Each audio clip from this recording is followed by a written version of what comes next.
Greetings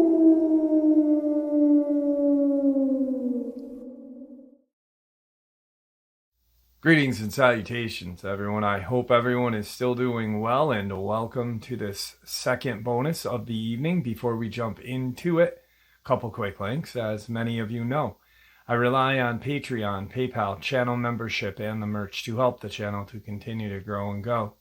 Links to Patreon, PayPal, and channel membership is in the description below. Merch displayed directly under the video. Also, Dogman Frightening Encounters, Volume 1 through 3, the audiobook versions. They were written and researched by Tom Lyons, narrated and produced by me, Jeff Nadolny. Those audiobooks are available on Audible, Amazon, and iTunes, links to which are also in the description as well. And finally, last but definitely not least, if you'd really like to help support this channel to continue to grow and go, simply subscribe. It does not cost a cent. Click that like button. It takes half a second. If you don't want to miss out on any of the informative uploads I put out daily, click that bell icon, and folks, please leave a comment, share the video. Why? Well, these things really do help the channel to continue to grow and go. They definitely do matter, and they are appreciated. And with that, I have taken far too much of your time. Let's jump in to this second bonus of the evening, shall we? So I received an email, and a subscriber asked me about the playlist for Victor. Victor was the gentleman who worked for the government, coming right out of the Marines, going into this government program funded by the CIA, a breeding program for these creatures. Now, they weren't created. They were captured, tagged, and used. And this subscriber asked me what was one of my most favorite experiences that Victor had shared on the channel. And I said they were all amazing, but the one that sticks out the most would be the one that I'm going to share with you right now, in Victor's own voice. And I truly do miss the guy. Hearing this upload a little while ago, or a brief snippet of it, and hearing his voice, I was just like, wow. You know, he was such a fun guy to have on the channel. Just super nice. Anyway, let's get into it. I'm going to turn the mic over to Victor. Victor. Okay. Yeah, this was my final one. I hanging up my guns. This started all on the 27th of November, and I got a call, and it was from in Colorado, and the original call got called to me, and they said that this was the call. They called in and said that the Mountain Rangers was on the notice in Fort Sill, and that a helicopter unit had taken and dropped off some Rangers in the mountains, and they was up flying and had a 50 caliber and a gunship on one side, an old gunship, and loaded with blanks. They was doing the whole thing, and they was flying around to finish maneuvers and had orders to head back. And as they was flying back, one of the man in the back was complaining to the guys up front that he wasn't going to make it back to the base, and that they was going to have to sit down and let him go to the bathroom. And he complained enough to where the pilot finally set it down in a field on top of a mountain and told him to hurry. And he positioned the copter facing due west. And the guy took off and ran due north into the woods on the north side of the copter. And him and the co-pilot was sitting there, and they was just jibber-jabbing back and forth. And the pilot realized that he was just talking to himself. And he looks over to the co-pilot, and the co-pilot is out of his seat and has mashed himself up against this, far away from his pilot as he can get. And he's just mashed up against the side of the helicopter and has this look on his face, as the pilot just described as awful. And he's trying, he never says nothing, and the pilot finally turns to his left to look out the side window to see what he's looking at and trying to get away, look away from. And then he turns and he has to look up to see the face of this creature. And it's standing there. And he described it as a 17, 18 foot Bigfoot, 19 foot Bigfoot. That's what he said. And he said he's looking up at this thing and said it's not doing anything. It's just looking down on him. And he said all of a sudden it reaches up and touches the rotor and spins the rotors on the helicopter. And by then, the pilot is telling him to start the copter. Let's get out of here. And the pilot says, we can't leave. We got to pick up such and such. And they see him start to come out of the woods, and they're not wanting him to come out of the woods on account of this creature being there at the plane, at the helicopter. And they don't know how to message him because they ain't got no radio they can call him over. They ain't got no way to get in touch with him. And he comes on out of the woods, and about that time, the creature must have seen him and started towards the back of the helicopter. And the two people, the pilot and the co-pilot, are waving frantically up there in the copter and trying to get his attention, and he's coming on and coming on. And finally, just as the creature gets to the back of the helicopter, the guy that's coming back sees it. And he breaks into a dead run, just as hard as he can come. And he's coming, and he's coming, and he's coming. And he runs to the front of the helicopter.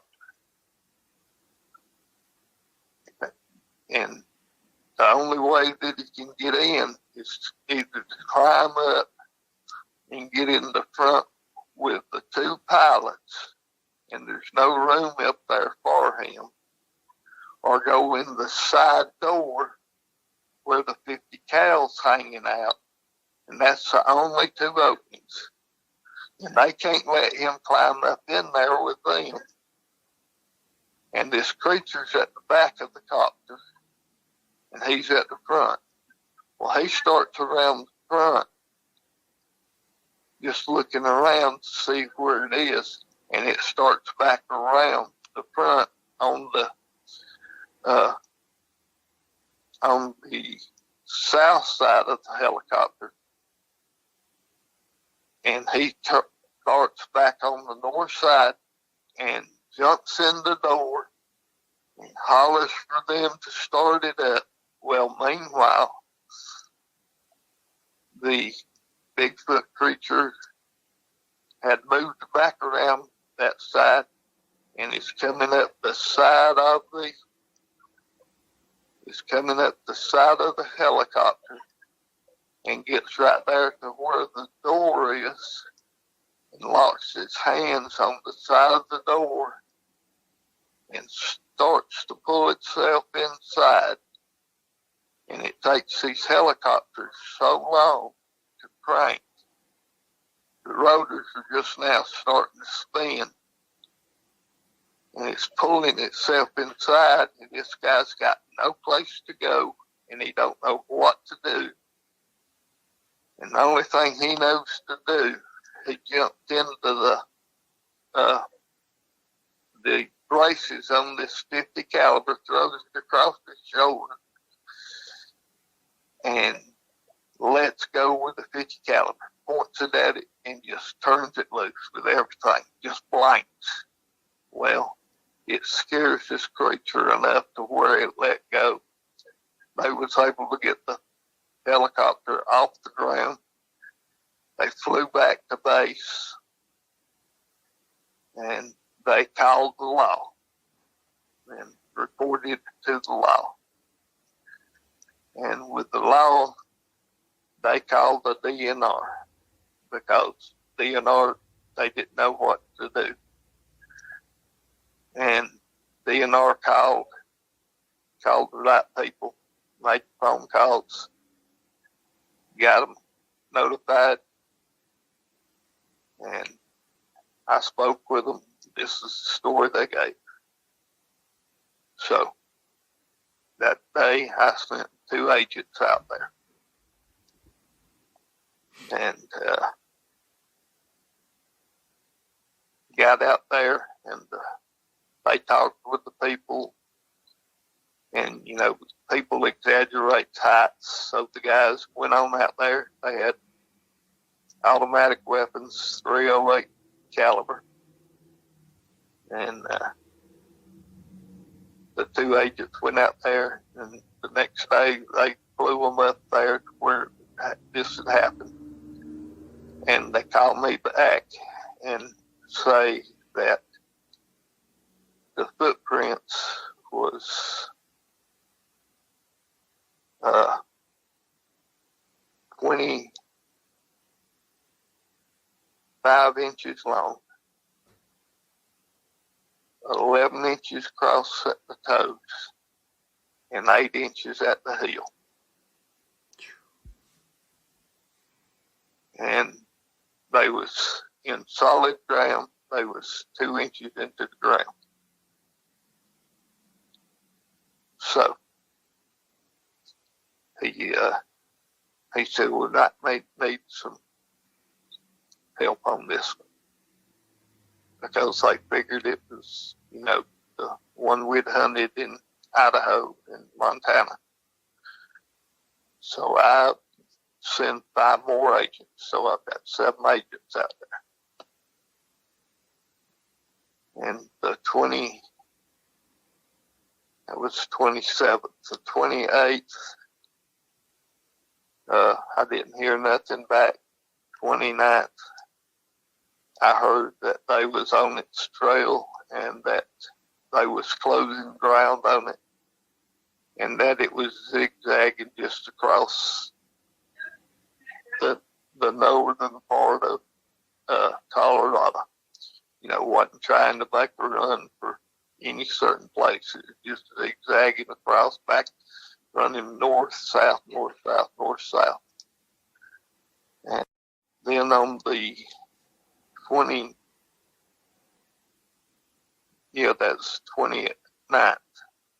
on the 30th, I got a code red ×5.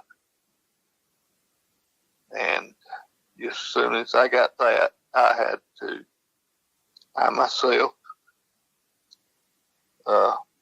load it up and flew to the location and was picked up at a point and carried to the morgue. see the man. And dropped off, got picked up, carried to the point.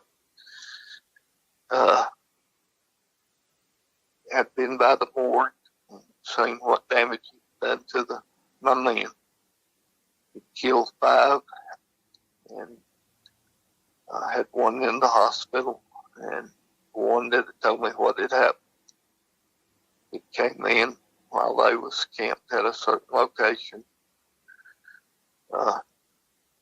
getting some rest, and while they were resting, it came in during that time, and the one that was on guard evidently either fell asleep or it just snuck in on him and got by him and did some bad damage, and he wasn't even able to get a shot off, and at least he survived it. So then they flew me to the next morning up to where it was on the mountain, and I started tracking from there and spent that day just catching up, trying to catch up as much as I could because I didn't know. And I seen where the zigzagging was going. And spent that whole day doing nothing but that.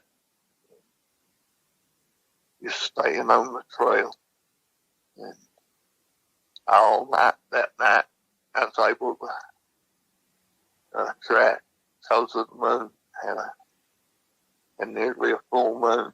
And I was able to go all night that night. Then the next day, I was able to track all day on the first. I was able to track all day. No sightings of it, just, being able to trail it. And, it had turned north now and was headed north towards Wyoming. And it was about 12 miles to the Wyoming line from where it had attacked these men. So it didn't take us very long to get into the Wyoming state. And that was on the first. We crossed into Wyoming. That night, I was able again to track all night with the moon. I was able to track till about 2 o'clock in the morning. And it started snowing so hard that I had to stop and just hunker down and wait on daylight, but I didn't sleep because I didn't know how close or how far behind I was, dude. And I was listening, trying to watch everything. On the second, that morning, as soon as it broke daylight, I was gone because I could still see the impressions in the snow where it had walked. The problem being, though, I was having to take 3 or 4 steps to its one. And then there's a lot of places I was having to use skis, and a lot of places I was having to use snowshoes. And, it was just slow go for me, where it was, it wasn't having to slow down much at all. And it was just going. I could tell now it had turned north, and it was just in a straight line, just about due north. And I hadn't called anybody at that point. And then it went on, and the night of the second, I tracked up as late as I could, rested a little bit, didn't sleep. Morning of the third, I woke up, and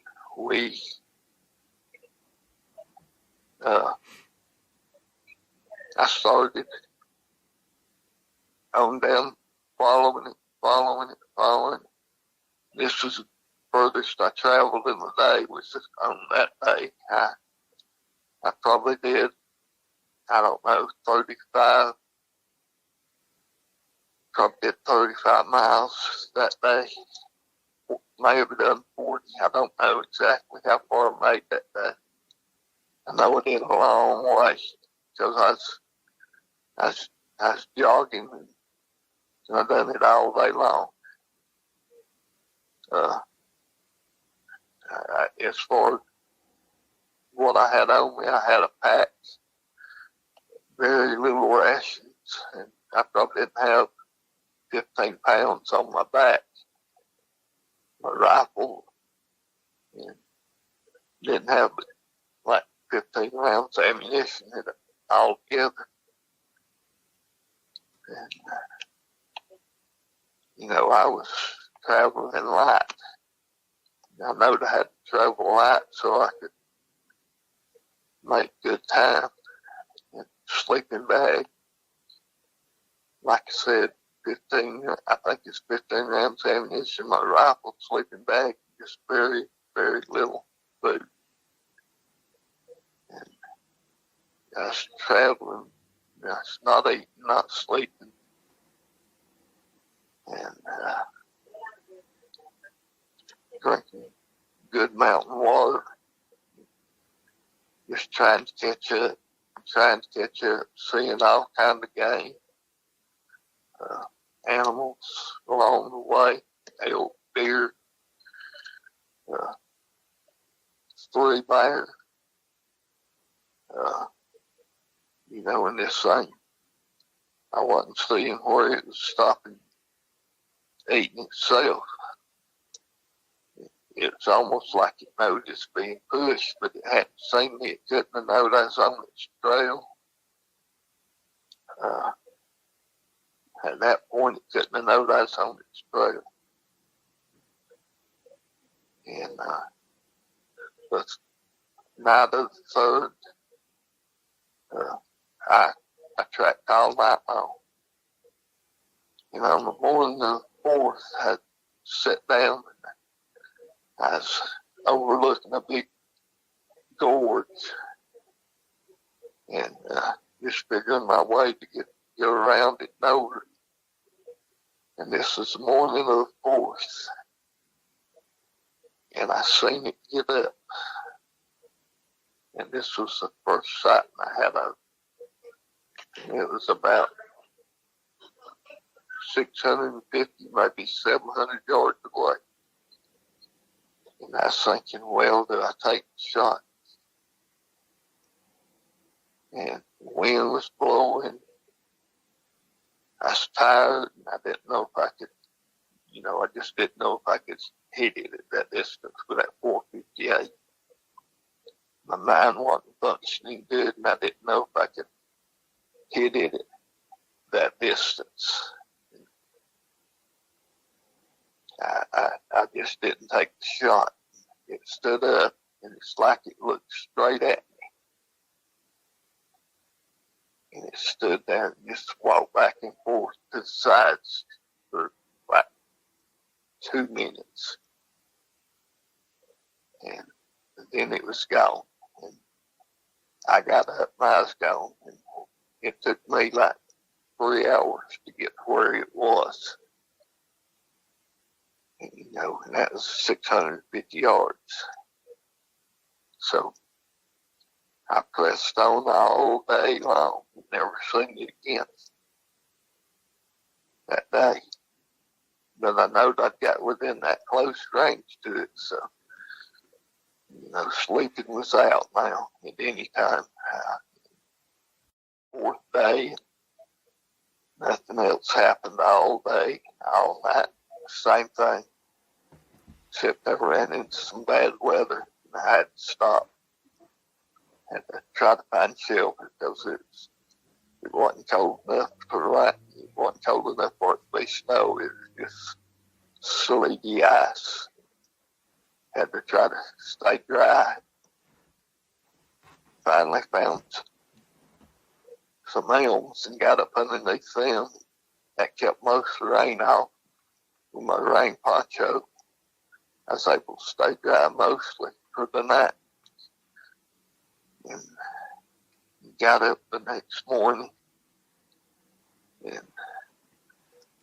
this was the 5th of the month. And I was thinking, well, I called you on the 5th. Yep. This is the first I think you'd sent me a text sometime during the night. And I answered your text and sent you a pretty long answer to it. I don't think I actually called you. No, you didn't call. It was a long. I used the text message that you sent me to give everyone an update, kind of how you were doing, because people were asking. Yeah, and that was I hadn't even called into the office or anything to let them know what was going on. So I sent them basically the same thing I sent you. And I was up and I wondered if it got up before me and left, how far ahead of me it was, how I was going to make up all this ground. Then I got to thinking about, well, if we made it into Montana, it had to cross the Yellowstone River.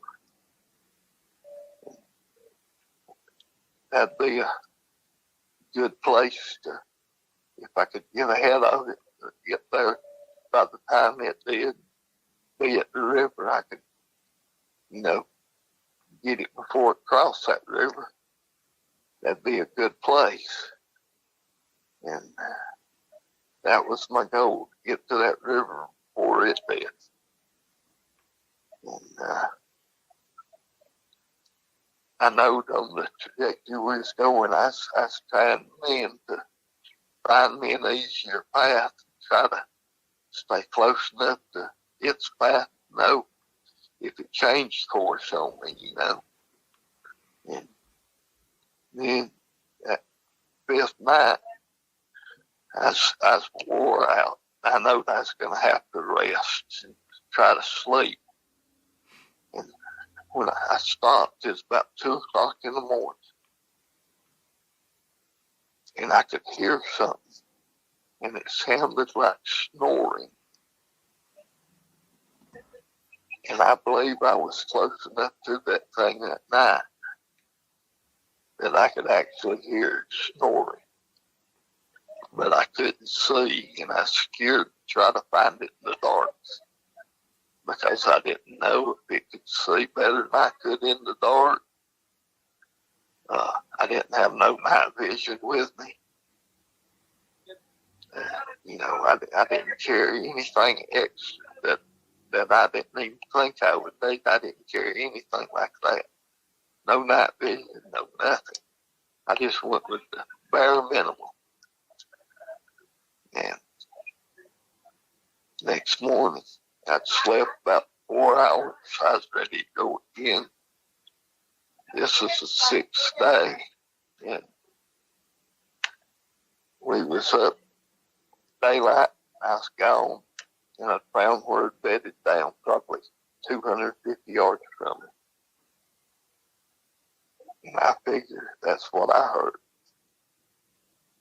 And I figured then I was 250 yards behind it by the time I caught up. But that was by the end of that day. It took me that long to catch up to it. Well, it went on that day. We came to one pretty good little river that day that I had to get across. And I found a big log. I didn't have to get wet. I was able to walk across that log, keep from getting wet. It was cold, everything. I didn't want to get wet. Got across it, went on, and then I ran into a herd of elk that afternoon, and I took one of them elk out that afternoon and cooked me up some meat on the fire and ate good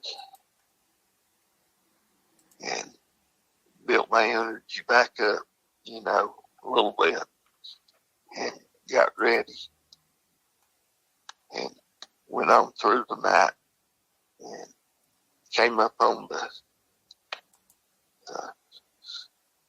sixth day and tracked, and I know I was getting closer and closer because of the way the tracks was.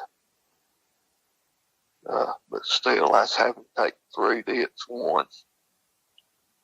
And like I said, I was jogging most of the time. Except when I got into the deeper snow, I'd have to get on the skis or get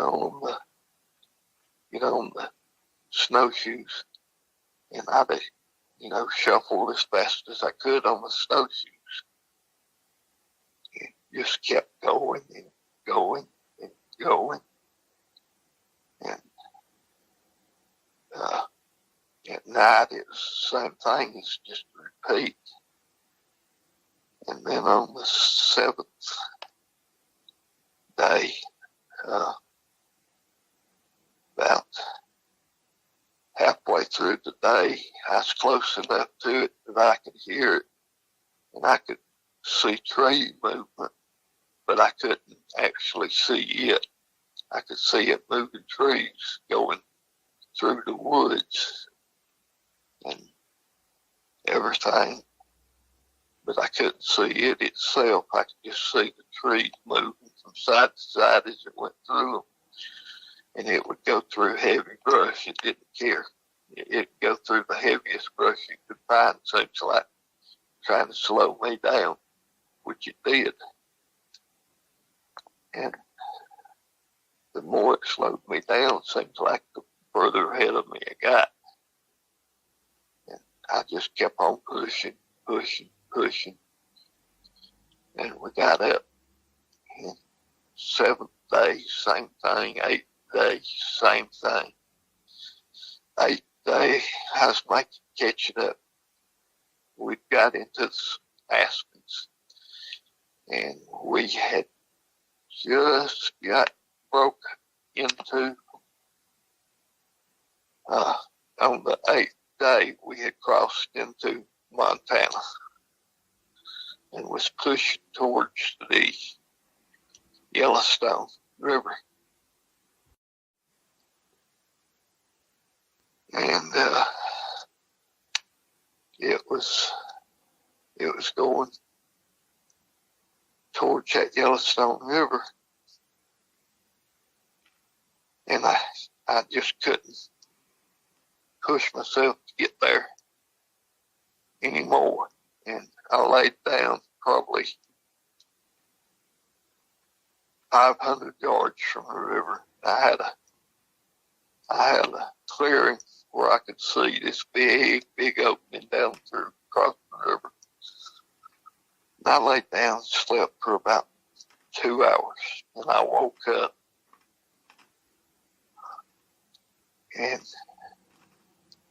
I scanned the horizon down through there, and I seen it, and it was about 3/4 of the way across the river. And I threw my little old pack down on the rock that was right there in front of me. I threw my .458 up on that pack, laid it down on it, and put it on the back of its head. And I was hurrying, trying to get it before it got out on the other side. And I took a shot at about I guess it's about 475 yards. And I hit it, knocked it down, but I hit it in the left back shoulder blade. What I'd call its left back shoulder blade, or what would be a human's left back shoulder blade. And it knocked it down, and it got up, and it was pissed. Man, was it pissed. It was thrashing, carrying on. It got up and out of the water in like 10 seconds. Is the last 15 yards, that water it got out of it, got up into the woods, and I'd grab my rifle and rush down there. And got down there, and I was looking up in the woods where it went, and I couldn't see nothing, couldn't hear nothing. And I thought, well, that thing has kicked it into high gear, and it's gone. And here I am looking at a river that was probably, I don't know, 60 yards across where I was at. I was looking, trying to find where what looked like the shallowest place to cross. Really couldn't tell how shallow it was. It's muddy. I was thinking, well, how am I going to get across here? Do I let it go and just try to call somebody for a pickup? Try to find it on the other side, go on from there? Or what do I do? I didn't know what to do. And finally, I said, I ain't going to lose this thing. I took my little pack and threw it up on my head and took my rifle in my right hand. Decided that when I got to the other side, I'd take long enough to build a fire, get warm, change clothes. I did have, two changes of clothes with me, I think. And I said, I'll change clothes and, get warm again and be where I can go. So I took my big Parker off and put it on my head. I start wading across the river, and I'm up to my belly button in water. And all of a sudden, there's this big splash off to my right.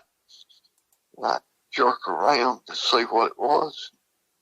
I thought, damn, what a fish. And,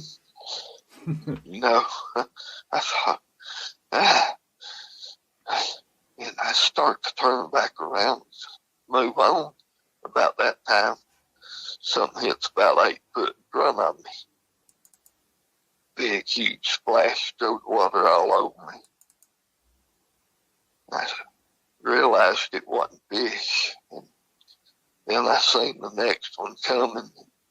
It hit about 8 foot in front of me again, and this thing's hurling rocks at me as big as bowling balls.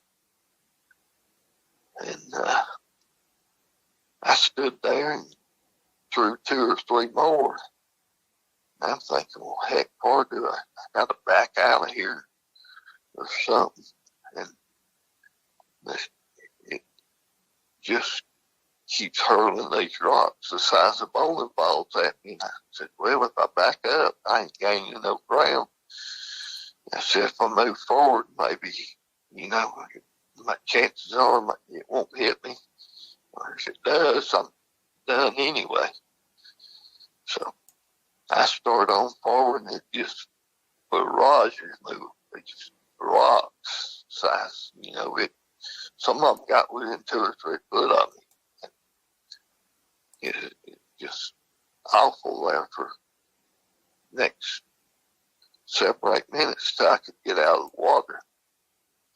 And I was moving as fast as I could because I had to try to keep my feet underneath me where I wouldn't fall. And I'm trying to find a place when I get up on that, but on the other side that I can get away from the rocks. And I see 2 big old boulders over there that I can get behind. I think I can get behind him. I'll be safe behind them if he's still throwing them. I finally get out over there and get behind them two big boulders. He just keeps raining down these boulders, hitting them boulders with them rocks. He's been zeroed in on them two boulders. And they're rounded where I'm at. These rocks are coming right over the top down on me. And I look out in front of me, and there's two more that's give me more protection, but that's 20 yards in front of me, and I got to get there. And my clothes are starting to get stiff and freezing. And I know I got to get a fire built, but I got to get cover where I can get away from these rocks. And just everything's working against me right then. But I take off and I get behind these two rocks, boulders. They give me a whole lot more cover. They're higher. And they keep coming right down on top of me, and they're split, and I can see between them. And I'm looking between them trying to figure out where they're coming from. And I can't see nothing. So, and he's overthrowing these two. He's overthrowing them. He ain't got his range. You know, when he does get his range, he's going to hit the top of them. They shouldn't come down on top of him. So, I'm listening to him throwing the rocks. And he just keeps throwing them. Meanwhile, I'm building me up a little fire. You know, trying to get me a little fire going right there behind me. With just what little driftwood's up there close enough that I can reach. And I get a little fire going and looking through them rocks every once in a while to see, but he's still throwing rocks. And then the rocks stop, and I turn and look through the boulders, and I can look up there and I can see trees moving then. And I start watching some of them aspen, and he's pulling them up out of the ground. It's actually pulling them up out of the ground. And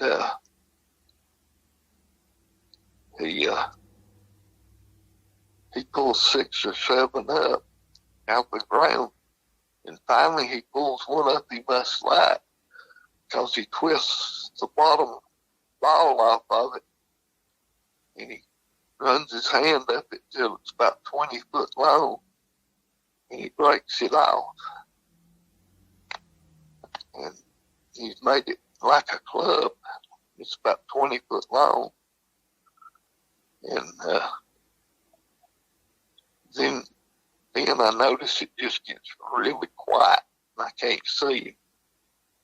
Can't hear him. Nothing's happening. No movement up there. I reach behind me and put as much wood on that fire as I can behind me, just in case he comes up behind me. I'm trying to build up something, you know, to maybe help protect me from my rear. And I turn back, and I can see him up there then. I got a visual on him. He's about 85 yards away, but he's coming down towards the river. And he's angling down towards the river, towards me and towards the river. And if he comes down the way I figure, he's going to come out about 50 yards away from me.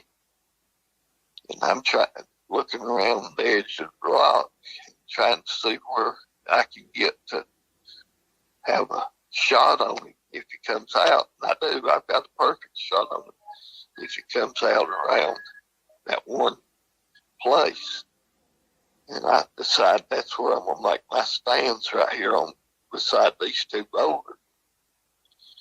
And I checked my receiver on my gun. I put one more bullet back in the gun where I've got it full.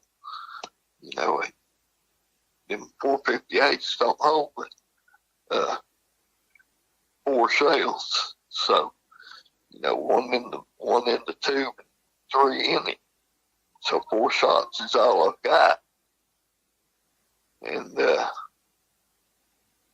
so I'm loaded fully up, and I'm watching him. He's taking these steps, trees pushing to the sides. I'm getting worried, more worried, you know, because I ain't never confronted anything this big in size. I keep telling myself I've got an elephant gun. If it'll take down an elephant, it'll take down anything. You know, that's what I've always told myself about this 458. And finally, he walks out on the beach, like sandy area up there. And this is the first time I've got to see him close, and I get to take in the whole thing of it. And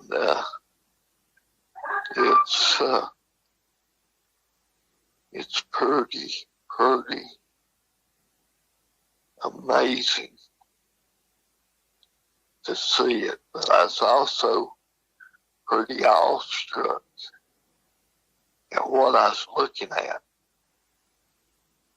You know, here's this thing. I was guessing 19 foot tall.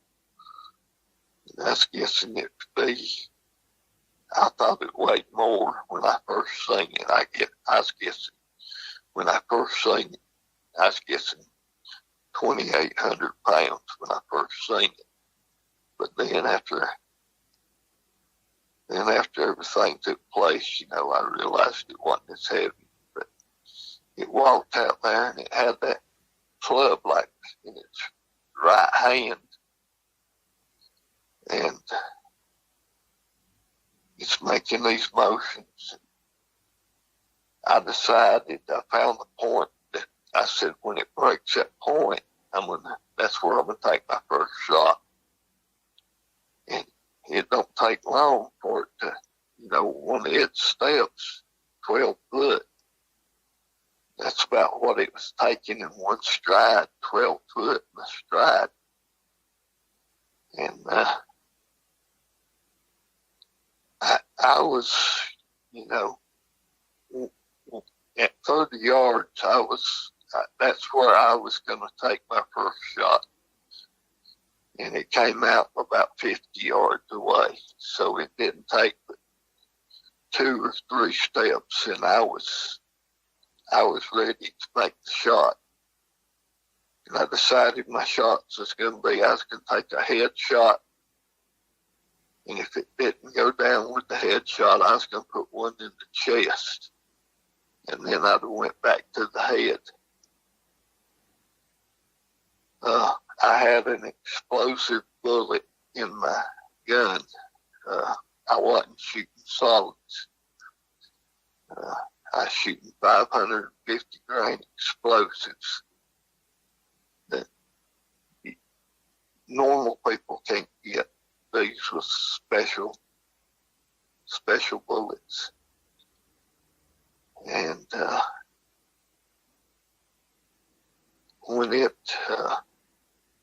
when it got to the 30-yard mark, I took the shot and put it right under the cavity of its nose, right above its lip, right under its nose. And that's where the shot entered. And it just blowed out the base of the skull in the back and broke its spinal column and killed it with one shot. And it just crumpled to the ground. And I let it lay there for, I don't know, 5 or 10 minutes before I walked over to it. and it had fallen straight back and was its position. It had its left arm up on its body, and I had walked around it, surveyed it, looked at it.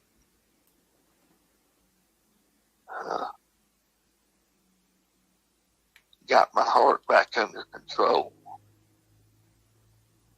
And I had texted you before, right after I had killed it. Yep. And I had called myself a pickup in, and had called for a pickup on it. And I had walked over to it and was just surveying it, looking at it. And I tried to pick up its left arm. And I'm a strong man. Strong. And I couldn't lift its left arm. I don't know if something had happened and rigor mortis or something had set in, muscle spasm or something. But I couldn't pick its left arm up. I don't know if it's just that heavy. Its left arm was bigger than you said. It was taller. Yeah. Longer than you are tall. Yeah, it was. It was longer than I was tall. And I sent you all the measurements on it. Yeah.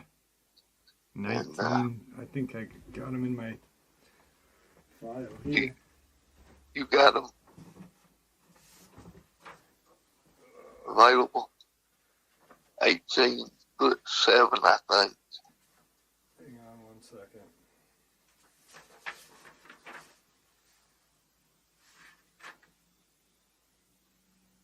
Okay, 19. They will have to measure it, but I guess 19 feet. And Yeah. this is, I didn't get the exact measurements from you. I just got this was the night that you had killed it. Yeah. It weighed about 2,400 pounds, and then you said, its arms are longer than I am tall. I'm 6'4", so maybe 7 feet. I couldn't pick its arm up.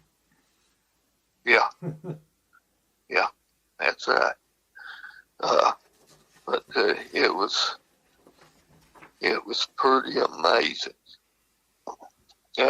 Hang on just 1 second, and I'm going to pull up the measurements of it. All right.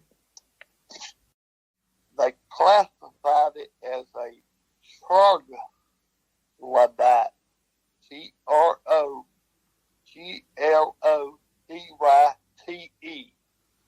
Its actual measured out at 18'7" tall.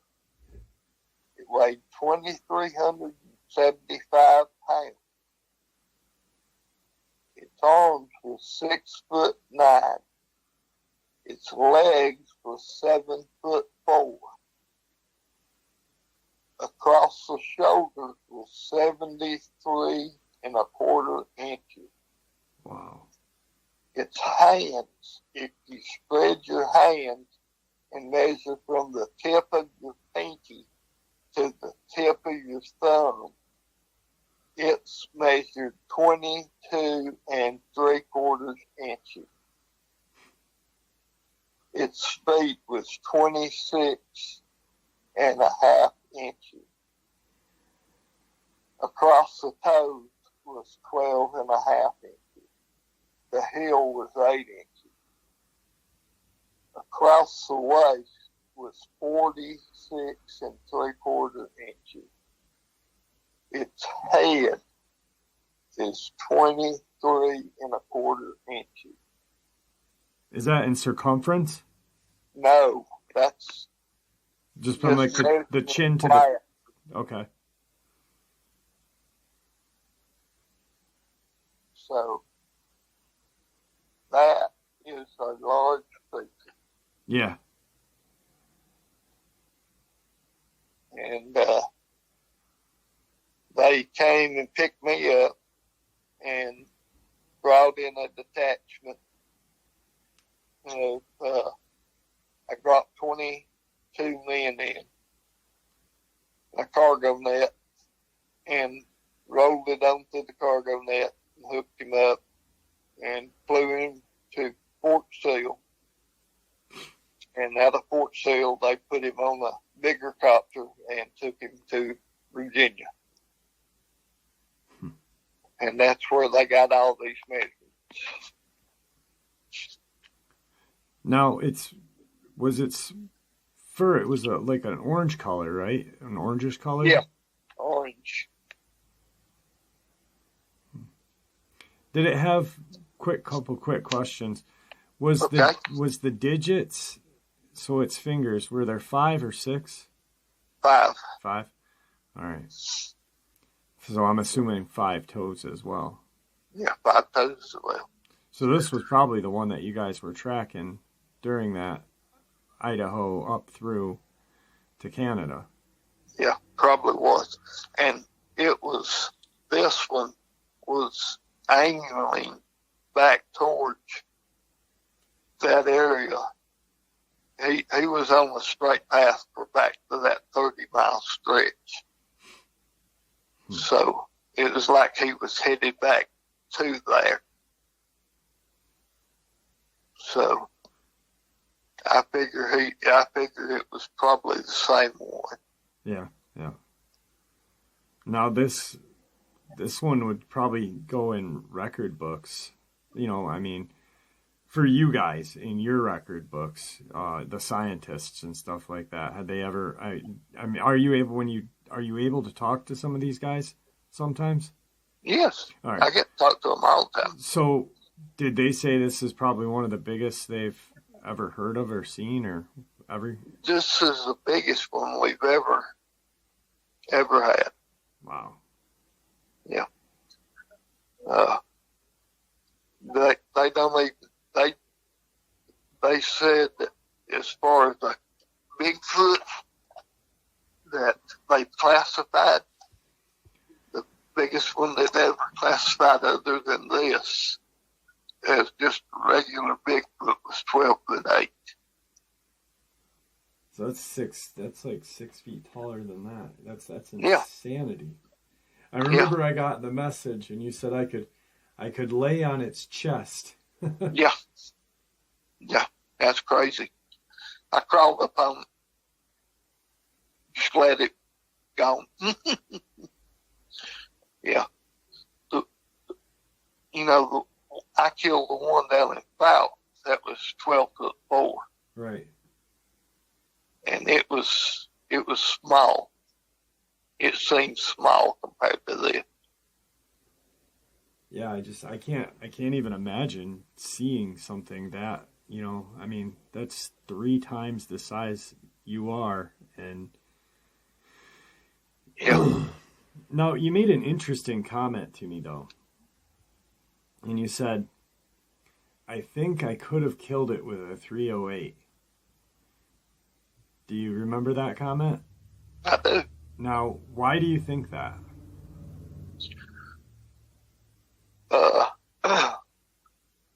Shot placement. Okay.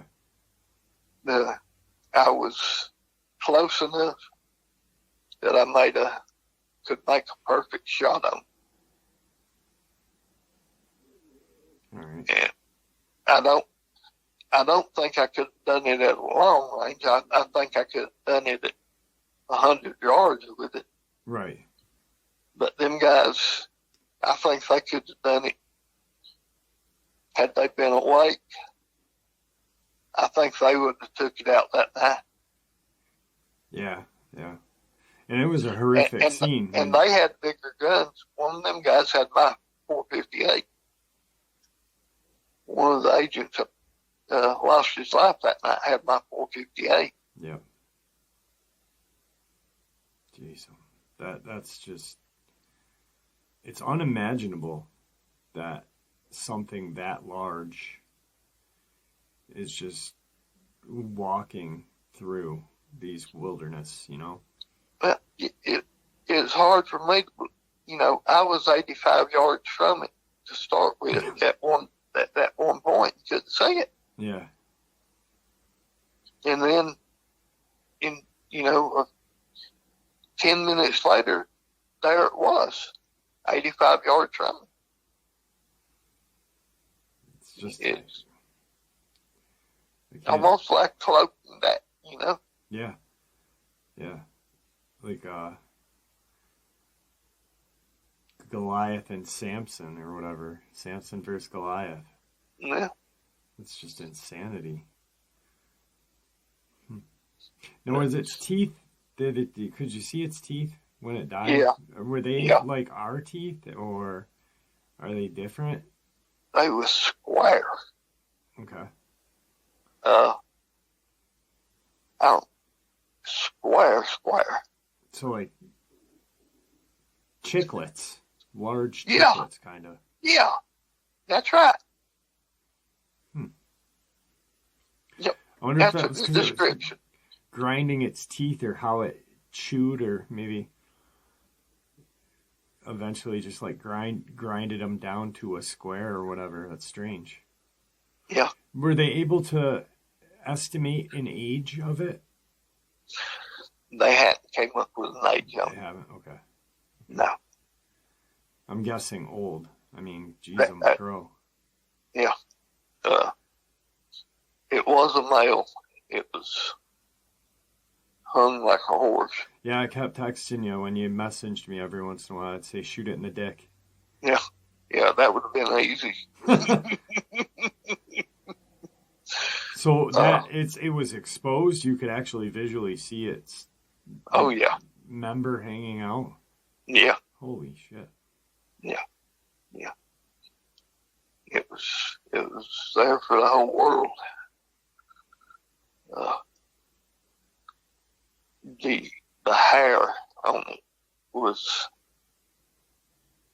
in some places like on the top of its shoulders, across its back, was coarse, and then other places like on his chest and belly was just fine, like silky, soft and really soft. Soft, yeah.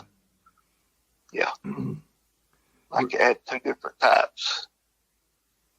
Were its eyes brown?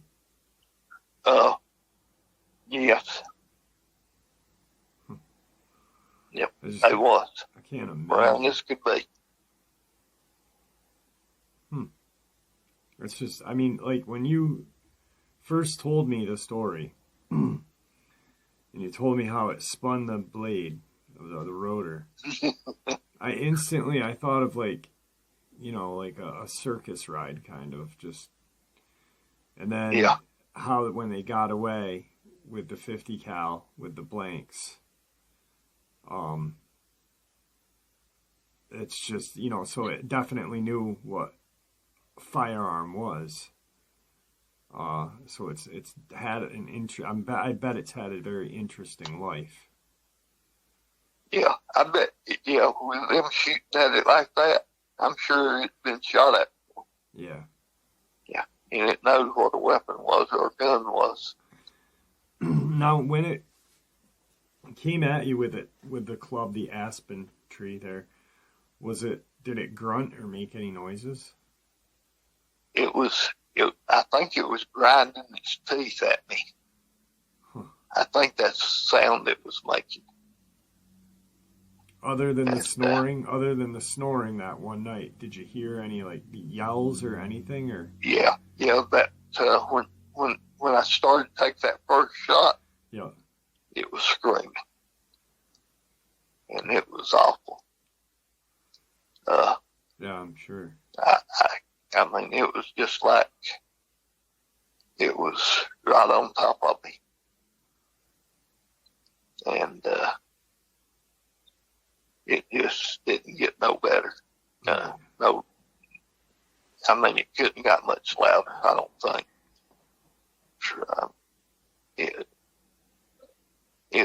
It could almost hurt your ears. It was so loud with the high-pitched part of it. Yeah, I remember like when you first told me, everybody, about the first hunt that you did going up that 30-mile trek there. that there was times that you heard something and it just rattled your insides, and then it was deafening quiet, and then you'd hear another noise, a loud. It's just, I don't even know. Just that's so large. There's no other. I mean, 2,300 pounds. That's a small car. That's a car. Yeah. You know, I mean.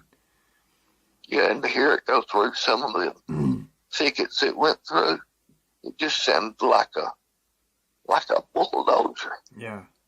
Going through it. And then with its fingers extended, like I was doing that when you were talking, and I looked, and that's almost 2 feet. That's an almost 2-foot palm, you know? Yeah. So like those rocks that it was throwing at you, bowling ball sized rocks, were just like almost like it was throwing a baseball. Yeah. Wow. I can tell you that. Oh, I'm sure. I'm sure. Do they cryogenically freeze them or no? Yes. They do. Okay. Yeah. I always wondered like how, what they would do, or. Yeah. They're still doing studies on it. They're trying to figure out its age. Yeah. How do you know how they do that? Has anybody ever told you how they do that? They do it through teeth and something about the brain. Okay. All right. And I don't really understand it. Yeah. But you know, I can open up a horse's mouth and tell you how old he is by his teeth. Yeah. I was taught how to do it. Yeah, a lot of veterinarians can, a lot of just horse people and equine people can do that. Yeah, can do that. That's like almost like when you said chiclet teeth, like when I said chiclets, I was thinking of a horse's, you know, how a horse's teeth are. How a horse teeth, yeah. So it must have, I bet, you know, its diet was almost that, pretty similar to a horse, omnivore, but, you know, periodic meat. It just seems like it eats just, you know, it can eat whatever the hell it wants, being that big, but you know, grinding its teeth down like that, it's probably a lot of just grinding and chugging and how a horse eats. It's interesting. Yeah. Its stomach was full of granule. So it was not a lot of meat in. Right. That's interesting. But it has to eat a lot of greenery to keep up. Yeah. You know, that much. And as much as I was pushing it them few days, it didn't have a whole lot of time to eat. Right. Of course, it could grab something running and eat. So it ain't like it had time to hunt a certain food, though. Yeah, exactly. It's not going to just go and look for its favorite. Yeah. So. It's hard to imagine how something like that can be here and travel through the woods and not leave a path that anybody can follow. But it could. Now, where it went through these thickets, anybody could follow it. Right. Anybody. But just like when we was in them aspens, you had to look. I mean, even its footprints, it's like it was walking on air in places. That's insane. Yeah. And to be quiet, too, because, you know, I mean, you hear so many accounts of them just being able to walk through the woods at 2,300 pounds and just tiptoe through the woods almost silently. Yeah, you could hear this one, his steps when he took them. It's almost like the ground reverberated it, you know, Right. vibrated from it. Yeah, like elephants. They're, you know, the way people can feel the Yeah. elephant like coming at them. Wow. So this will be your last, hopefully, your last hunt. That it is. My dad bought that gun when he started in that. I think he gave like $275 for the gun back then. That was brand new, way back when. Yeah. So it served him well, served me well. But It's time to hang it up and put it on the wall. It's done. Yep, it's done. It served its purpose. Yeah. Another interesting thing is this is literally your first Christmas with your whole family in a very long time. And it's really cool because you get to end it with a great hunt like that, you know, and get to enjoy your family for Christmas, and then in a couple of weeks you retire. Yeah, and you're just done. I'm done. And then me and you will be working on the book. That's right. So I wanted to retire on that werewolf, but it didn't happen that way. There's just not a lot of the werewolves going off on bad frenzies anymore. Right. Well, and, this one is a trophy. I mean, yeah, it is. It is. It is. My first hunt was a werewolf. My last one was a giant. Yeah. So. Quite the amazing. I've been across the spectrum of them.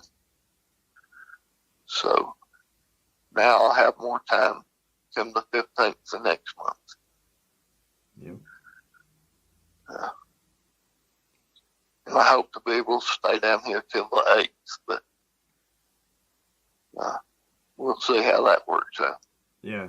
Hopefully keeping our fingers crossed and prayers for you that you are able to, and then a week later you'll be a free man. Yep. Well, Colorado. Yeah. I don't want to keep you too much longer from your family. I want to thank you for sharing this encounter with us. And there you have it, folks. I hope you all enjoyed tonight's second bonus as much as I enjoyed sharing it with you. I'd like to thank you for supporting the channel.